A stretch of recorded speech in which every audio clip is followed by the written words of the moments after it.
Welcome to Nutrition Your Way. I'm your host, Cindi Stickle.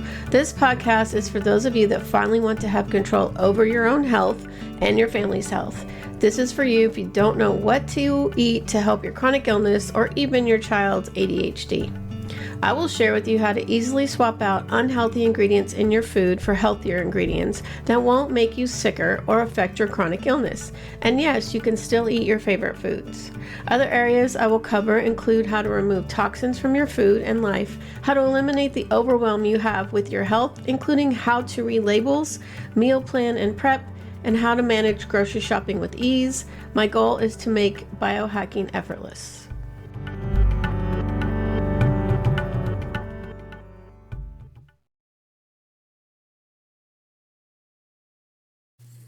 Hey everybody, today I wanted to talk to you a little bit about environmental toxins and how they affect our health.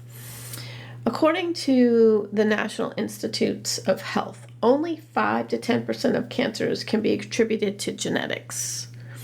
That means the remaining 90 to 95% is due to environment and lifestyle. We've all heard, we may have even said it ourselves, that, it runs in our family. Well, just because it runs in your family doesn't mean you're going to get it. And according to their study, that most people, 90 to 95% who do get cancer, it's from outside factors. Worldwide, there are between 100 and 150,000 chemicals that are registered and used. Okay, but our federal policy has a lot of loopholes. So in the United States, there are approximately 86,000 chemicals registered for use in commerce.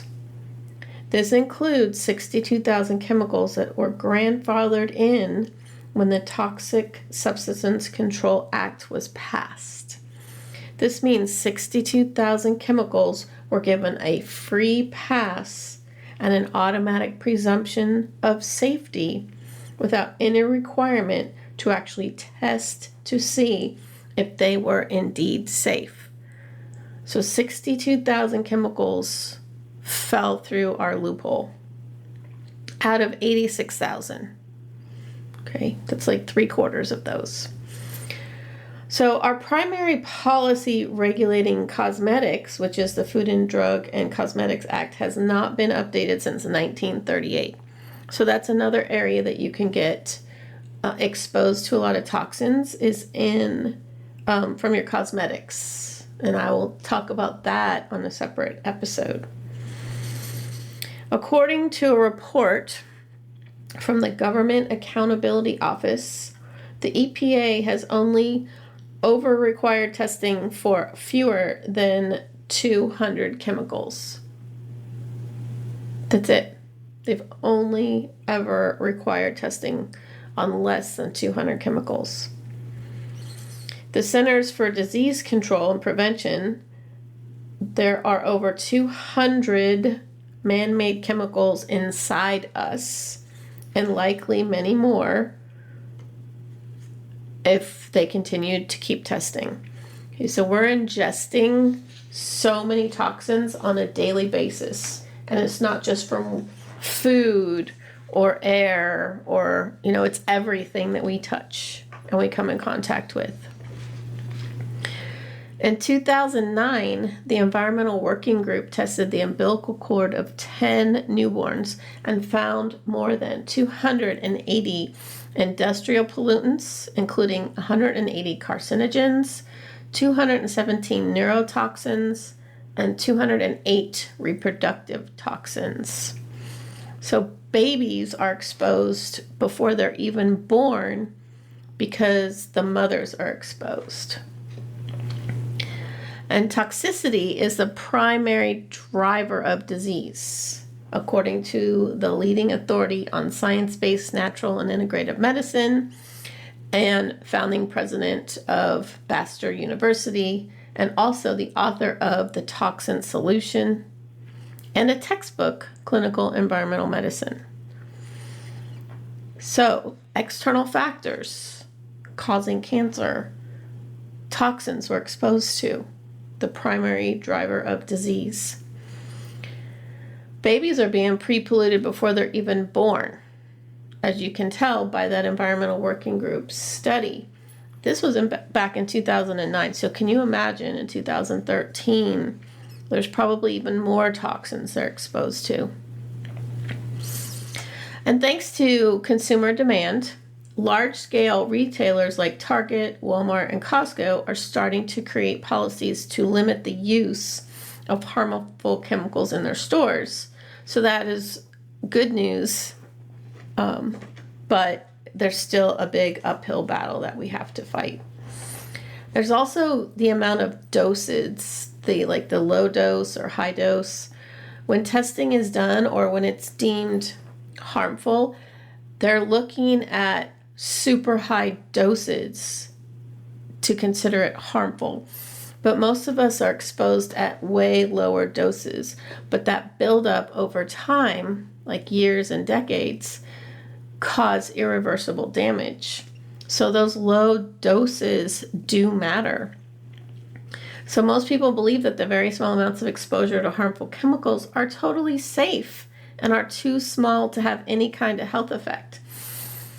The problem is you don't see or feel those effects most of the time until it's too late, till it's decades later. So while that might be true for many chemicals or exposures, it's not 100% true for every kind of chemical. So some chemicals that mimic our natural hormones can in fact be even more harmful at extremely low doses, simply because our endocrine system responds to natural hormones in the body at similarly lower levels. So they're not being tested, though, at those lower levels. They're being tested at extremely high levels. And then when they put out that safety report, they're like, oh, they're safe below these levels. Well, no, they're not. Traditional toxicology is primarily looking at the acute effects from high doses of exposure, like I just mentioned, and doesn't often explore the chronic effects at very low doses, like the kinds we get in our daily lives. We get it in our food, we get it in our cosmetics, we get it in our skincare, we get it in the air we breathe, acid rain, plastics that we touch. You heat food up in plastic, there's more chemicals right there and toxins. So all of our regulatory decisions on chemicals out in commerce, the levels deemed safe in drinking water, the levels permitted in our food, and often the levels that the EPA deems as safe, are based on flawed approaches to toxicology they rarely consider or even study. And it's those low levels of exposure over our lifetimes that are causing a lot more of the damage. Because nobody's exposed at such high amounts in one exposure. It's over time. But none of these agencies that are testing it are testing that.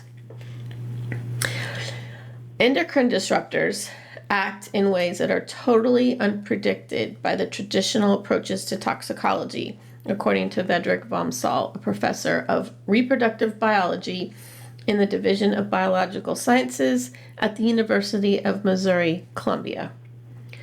Endocrine disrupting chemicals and pharmaceuticals often do not have that linear straight line data results that all these other tests are giving them, saying that, oh, at this dose it's harmful for you. But they show the effects of the low dose, but they're not studied because they're below their danger level. So they just ignore those when they're testing them. But those are still exposures. It's still toxins. It's still harmful to your health.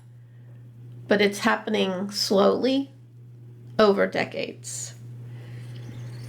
So the level of BPA exposure, which is the plastic containers or can linings. So the level of BPA exposure that the EPA has deemed safe has actually resulted in altered glucose-stimulated insulin response in human studies. Because what they deem safe is still a super high level, but people aren't getting exposed to that at one time. It's over time. especially with plastic. You heat plastic up, that BPA, it leaches into your food, and then the food leaches into the plastics. That's why your plastic gets stained like tomato saucy red. Linings of canned goods have BPA in it, so that's on your food. So this slow exposure is really what's killing us. So high exposures don't often happen unless you work in like a chemical plant or something like that. So everything is a chemical. Water is made from chemicals, air is made from chemicals, and even like we are made from chemicals. Okay, so we're talking about not all chemicals, but rather the chemicals that cause or contribute to our negative health effects and our chronic illnesses. Endocrine disruptors are chemicals that can block or mimic the natural hormones in your body. There are over 1,500 chemicals identified as endocrine disrupting. There's also ones called obesogens, and they're a class of chemicals that trigger weight gain by disrupting metabolism, altering normal hormone production, or predisposing people to gain weight. And then historically, we've seen instances where certain medication or toxic exposures have caused severe physical deformities. I know back in the 50s and 60s, pregnant women were given a medicine to help with their nausea, and then it caused their babies to be born with deformities of their arms and feet and stuff like that. So these deformities are the result of chemicals that act as a developmental toxin. So it's affecting the fetus before it's born. So it can't develop properly. And then not all effects from exposure to developmental toxins are visible. The common effect is behavioral or cognitive. So increased aggression, hyperactivity, and then the loss of IQ points. So they're not as... they're mentally more lower than other people. And ADHD, right there, red dye number 40, is linked to hyperactivity, and it's a chemical.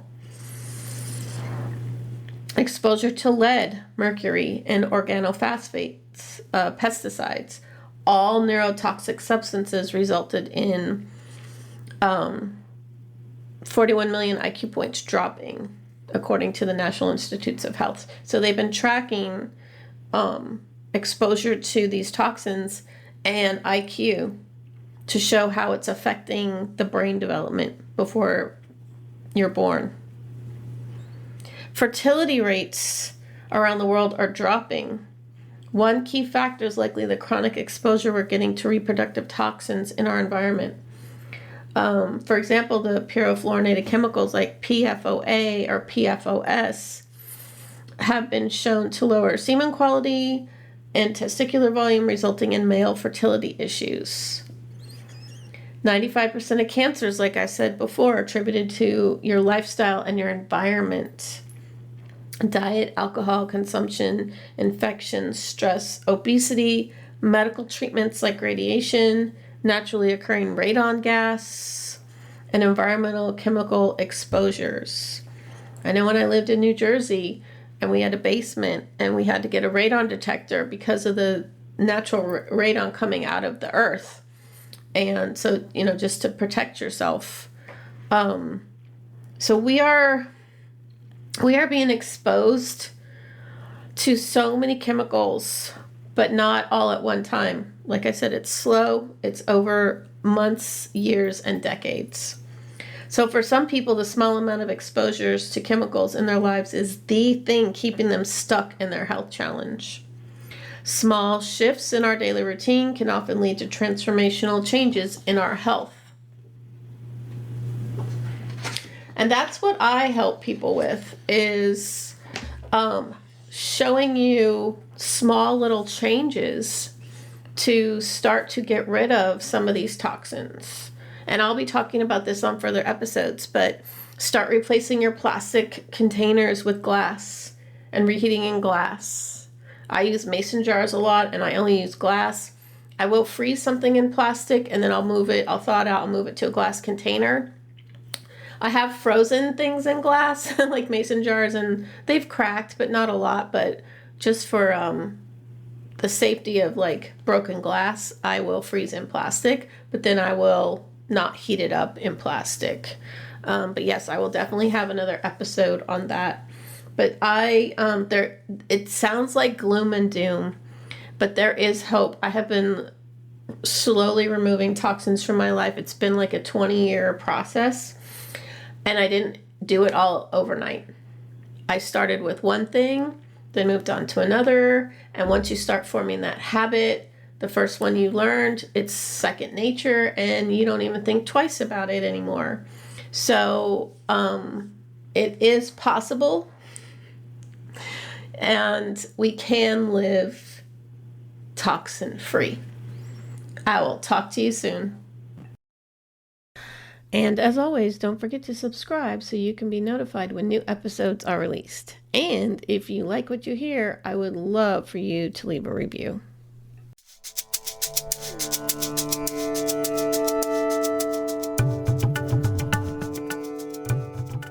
Thanks for listening today. I really appreciate you tuning in to the Nutrition Your Way podcast to learn about easy swaps, toxin-free nutrition, and how to biohack your family's health. Don't forget to subscribe here, and you can also follow me on Instagram at Cindi Stickle or my website cindystickle.com for the latest updates. Links are in the episode description.